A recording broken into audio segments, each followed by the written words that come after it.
Sir దాదాపు 10 నెలల కాలం sir. ఈ కూటమి ప్రభుత్వం అధికారంలోకి వచ్చాక ఎలా ఉందంటారు? పరిపాలన ఎలా ఉంది? పరిపాలన బాగానే ఉంది. ఎందుకు బాగుంది సార్? ఎందుకు బాగుందంటే మాకు పింఛన్ అనేది 60,000 దాటాయి కాబట్టి సక్రమంగా ఇస్తున్నారు. ఉమ్, ఇంటి దగ్గరికి తెచ్చి ఇస్తున్నారు. ఉమ్, అదే అర్లీ మార్నింగ్ మళ్ళీ 7 గంటలకు తెచ్చి ఇస్తున్నారు. అవును. మనకి ఎప్పుడు ఫెయిల్యూర్ కాలేదు. ఉమ్. ఖచ్చితంగా ఇస్తున్నారు. బాగా వస్తుంది. మాకు అంతవరకు మేలే. జగన్మోహన్ రెడ్డి గారు నేను 250 పెంచినా మా ప్రభుత్వమే బాగుంది, మేము ఎంతో చేసాము. అవును, వాళ్ళు 250 పెంచుకుంటా పోయారు. ఒకేసారి 4,000 ఇచ్చారు కదా. ఆయన ఆ రోజు ఏం చెప్పారు, నేను 3,000 ఇస్తానని చెప్పారు. 2,000 నుంచి 3,000 ఇస్తాను చేస్తాడు. ఆ. కానీ ఆయన అట్లా చేయలే. ఉమ్, స్టెప్ బై స్టెప్ పెంచుకుంటా వచ్చాడు ఆయన. ఉమ్, అట్లా కాకుండా నేరుగా 4,000 రూపాయలు ఇచ్చాడు. అందరికీ అందుబాటులో ఉంది. బాగానే ఉంది ప్రస్తుతం. అట్లాగే రోడ్లని కానీ లేకపోతే అభివృద్ధిని కానీ పరిశ్రమలు ఉద్యోగాలు గతంలో అసలు ఏమన్నా జరిగిన దాఖలాలు ఉన్నాయా సార్? లేవు. ఇదే బాగుంది. ఇదే బాగుంది. మాకున్న ఎమ్మెల్యే గారు మాది కావాలి. మాకున్న ఎమ్మెల్యే గారు చాలా బాగా పనిచేస్తున్నాడు. టైం పడుతుంది. ఇంకా అంతా ఒకసారి డెవలప్మెంట్ కాదు ఇది. ఎక్కడైనా కాదు. ఏదైనా టైం పడుతుంది. ఉచిత బస్సు అన్నారు. ఉచిత బస్సు ఇవ్వాలంటే చిన్న పని కాదు అది. నాకు ఎన్నో లెక్కలు వేయాలా, చేసుకోవాలా, టైం పడుతుంది. ఎక్కడైనా జరుగుతూ ఉంటాయి 1, 2, 3 అనేది మైనస్ జరుగుతుంది. జరగకుండా ఉండదు. 100% ఏ గవర్నమెంట్లో రాదు అది.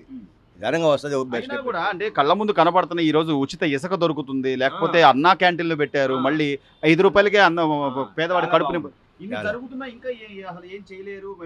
అది కావాల్సిన అండమే కానీ అట్లేం లేదు. బాగానే ఉంది. 4 ఏళ్ల తర్వాత మళ్ళీ వస్తానంటున్నాడు కదా జగన్మోహన్ రెడ్డి. రాడు. నాకు తెలిసి రాడు. అంటే ఒక్కొక్కరికి ఒక అభిప్రాయం ఉంటుంది. మేము చెప్పలేము. నా వరకు బాగానే ఉంది. మళ్ళీ ఆలోచించారంటారు జగన్మోహన్ రెడ్డి గురించి. మళ్ళీ ఇప్పుడే ఆలోచించే అవకాశం ఏం లేదు. ప్రస్తుతం ఏం లేదు. ఇంకా లాస్ట్ మూమెంట్లో మనం చెప్పలేము ఎట్లా జరుగుతుంది ఏమో తెలియదు. చివరిగా సార్, చివరిగా మళ్ళీ అమరావతిలో పనులు ప్రారంభమైన రైల్వే జోన్ అంటున్నారు, ఇంటర్నేషనల్ ఎయిర్పోర్ట్ అంటున్నారు.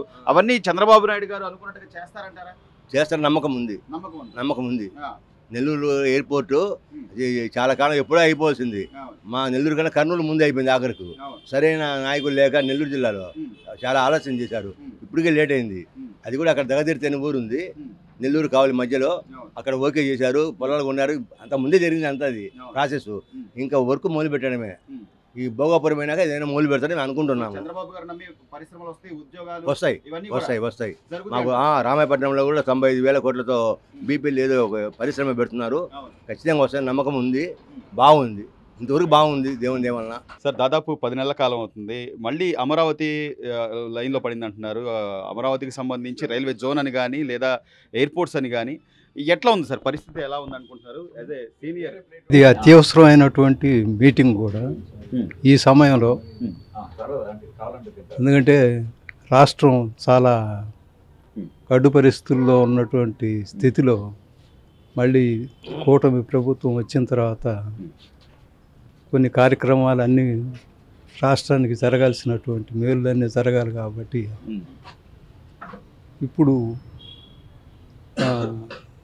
ప్రధానమంత్రి గారు కూడా సహకారం ఇవ్వాల్సినటువంటి అవసరం, కేంద్రం నుండి రావాల్సినటువంటి అవసరం ఉంది కాబట్టి తెలుగుదేశం, జనసేన 3 పార్టీలు కలిపి సమన్వయంతో ముందుకు నడిచి ఈ 5 సంవత్సరాలు కనీసం దీన్ని నడిపిస్తేనే ఈ రాష్ట్రం ఒక స్థితిలో నిలబడగలుగుతుంది. మొన్న జరిగిన అంత పెద్ద బహిరంగ సభకి కొన్ని లక్షల మంది జనాలు వచ్చారు. ప్రధాని నరేంద్ర మోదీ గారు వచ్చి లక్షల కోట్ల రూపాయలకు సంబంధించిన అభివృద్ధి పనులు శంకుస్థాపన చేస్తే అంబటి రాంబాబు గారు చాక్లెట్ ఇచ్చిపోయాడని చెప్పి జోకులు వేస్తున్నారంటే అది వాళ్ళ చిత్తశుద్ధిని ఎలా చూడాలి? వాళ్ళ చిత్తశుద్ధిని గురించి మనం మాట్లాడాల్సినటువంటి అవసరం ఏం లేదు. అంటే ఇంకా ఎందుకంటే ప్రజలు తీర్పు ఇచ్చేశారు కాబట్టి వాళ్ళ చిత్తశుద్ధిని గురించి ఇప్పుడు మళ్ళీ అవసరం ఏం లేదు. అదే అది థంపింగ్ మెజారిటీతో తీర్పు ఇచ్చారు కదా. ఇంకా దాని తర్వాత ఒప్పుకోపోయారు. దాంట్లో ఉంది. అది సహజం. వాళ్ళు అనడం అనేటువంటి సహజం. వాళ్ళ కార్యక్రమాలను కొనసాగించుకోవడానికి వాళ్ళు అంటుంటారు.